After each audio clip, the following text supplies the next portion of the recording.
When talking about evaluation, you'll find that it is happening throughout the entire ADDIE process. But at the very end, you want to do an evaluation on how your thematic unit went. Part of that is determining whether or not the objectives were met and if that overall learning goal was met. And that is where the assessments come in. So in a way, we're jumping back to the other phases of the ADDIE model. I want you to think to yourself, when are some of the times in this process when you should have been thinking about evaluation? Or when did you find yourself evaluating different aspects of this thematic unit? So, first place would have been the analysis phase.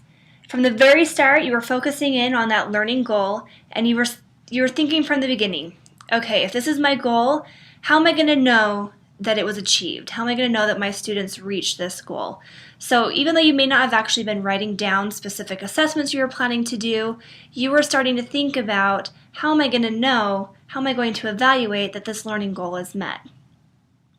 In the design phase, you created learning objectives for each of the lessons that are part of your thematic unit. You brainstormed the type of testing and evaluation strategies that you wanted to use, and these evaluations were going to help you know whether or not the learning goal and objectives were being achieved, and if the students were learning what you wanted them to learn. And then in the development phase, this is where you actually were planning and creating and gathering the materials, activities, the actual assessments that will be implemented in your unit. With each day of your plan, you created some type of assessment or evaluation that helped you determine whether or not the objectives for that day were being met. So I think that's what a teacher does. Every lesson that's being created, you want to have some type of assessment to know if your students are ready to move on to the next lesson. And if they're not, you're thinking of ways, okay, what can I do to either quickly reteach, or how am I going to help them achieve that objective and goal? And of course, there's the evaluation stage. You evaluate in evaluation. You will want to evaluate how each lesson and activity went and determine what could be done differently, improved, or kept the same. So there will be another video after this that will talk specifically about what should be included in your evaluation document. Because even though we've been evaluating and you have been evaluating yourself throughout this whole process, in the evaluation document, you're actually going to evaluate how you did in this process. Is there anything you would change in the future? Are there things that went well and you would definitely keep the same? Were there things that you forgot about or didn't even think about until you started teaching the lesson? So once again, the concepts or the things that will need to be in your evaluation document will be covered in a different video. So this video is more specific about assessments. So we're going to talk about the two forms of assessment, formative and summative. And hopefully this is a review. I'm pretty confident it's a review because we're all teachers and you are constantly doing either formative or summative assessments with your kids. So let's take a look at the definitions. So formative, this kind of assessment refers to feedback, comments, and collaboration between peers and instructors over the course of the curriculum. This kind of assessment is not meant to be an end in itself, but rather a vehicle for further learning and reflection. Instructors, particularly in portfolio designated classes, should be engaging in formative assessment periodically throughout a term. So let's look at summative assessments.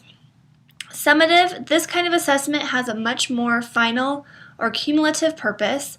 In the college prep program at HTIC, for example, instructors may make a final decision that a student has met all requirements of an e-portfolio and has thus met the student learning outcomes of the program. So many would say that there should be more formative assessments than summative. We should be looking for progress. So can you think of what the differences are between formative and summative assessments? Just think for a second. Formative assessments are more for checking progress. How are the students doing on their way to meeting the objectives? Summative is that final test. Have the objectives been met? So in this example, have the students met the learning outcomes of a specific program. Many would say that there should be more formative assessments than summative. We should be constantly looking for progress. Many assessments can be on-the-fly observations, a quick check, an exit ticket. Those quick formative assessments can help drive your instruction. Someone made this analogy. They actually brought it up in the class last year. They heard it from someone else, but formative assessments are like a physical examination, so the checkups you get periodically to make sure you're okay, while the summative assessments are comparable to an autopsy. So let's look at some examples of formative and summative assessments.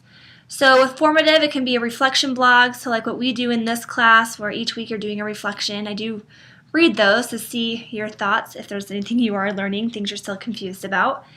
Threaded discussion, so we haven't really done too many threaded discussions in this class. I know we did one for sure, but where you answer a question and then your peers can actually engage in an online conversation with you. Common formative assessments, I know the elementary schools do this for sure with the Pearson SuccessNet and Reading Street test. They take them periodically throughout the weeks in the year just to see how the kids are progressing on certain topics. Examples of summative assessments, we have the CRTs, which are now the SAGE tests, those end-of-year tests, the direct writing assessment, unit tests, class presentations. There are a lot of different examples of formative and summative assessments. I found this great link. I'm going to click on it. It's going to take you to. But Tools for Formative Assessment, this link just gives different examples of quick formative assessments that you can do in your class. There's index card summaries, questions, hand signals, a 1-minute essay. I'm going to provide a link on Canvas so you can have a direct link to this web page.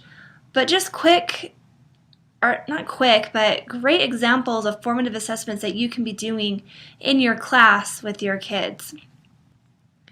And then the summative assessments, like the state assessments, which I already mentioned, the CRTs, the SAGE, district benchmarks, end of unit or chapter tests, and even scores that are used for school accountability like AYP and student accountability like report card grades. So thinking about different formative and summative assessments that you could do in your class to look for student progress, we had a discussion in this class last year about how many of these assessments, formative and summative, could actually overlap. So as you're creating these different assessments for your thematic unit, you really have to decide what the purpose of that assessment is going to be. Is it just to check progress, or is it actually going to tell you that autopsy? Is it actually going to tell you whether or not the goal, that objective, was specifically met? Many teachers look for ways to make their assessments authentic. Many of these formative and summative assessments can be administered to make the results authentic and actual representations of what students have learned. So, something to think about. As you work on finalizing your unit, take a look and see if you've included enough formative assessments. Should you be including more? Can you identify the summative assessments? Are the formative and summative assessments going to help you truly understand whether or not objectives for your unit have been met? So, like I said, just something to think about. Take a look at what you've created. Is there something that should be added? Are you missing anything? At the end of this unit, are you truly going to know whether or not your students have met that learning goal and those learning objectives? So to end this video, some of you may have seen this before. It's a video, kind of funny. Go on to sleep now, third grader of mine. The test is tomorrow, but you'll do just fine. It's reading and math, forget all the rest. You don't need to know what is not on the test. Each box that you mark on each test that you take, remember your teachers, their jobs are at stake. Your score is their score, but don't get all stressed. They never teach anything not on the test. is faced with no child left behind. With rules but no funding, they're caught in a bind. So music and art and the things you love best are not in your school, 'cause they're not on the test.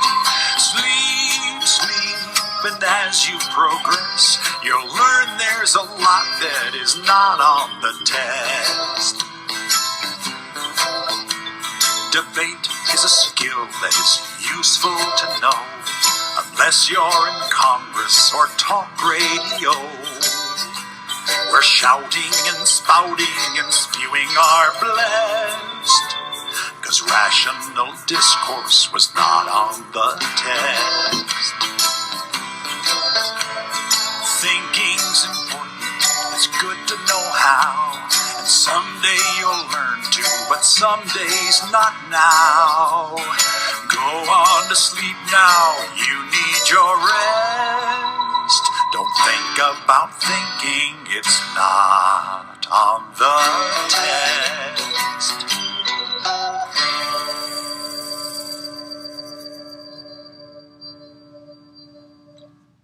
So just a silly video about teaching what's on the test. I know none of us do that, and that's not the point of creating these formative and summative assessments. The assessments actually drive our instruction. You're going to learn as you're checking for progress if students aren't quite getting a certain concept.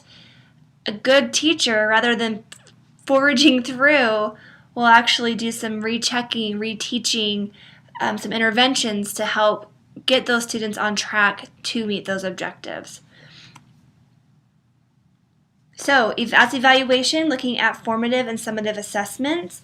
So please watch the video on what's going to be covered for the evaluation document, just so you know what you're actually evaluating for that document and how that's going to help you with the SATI process.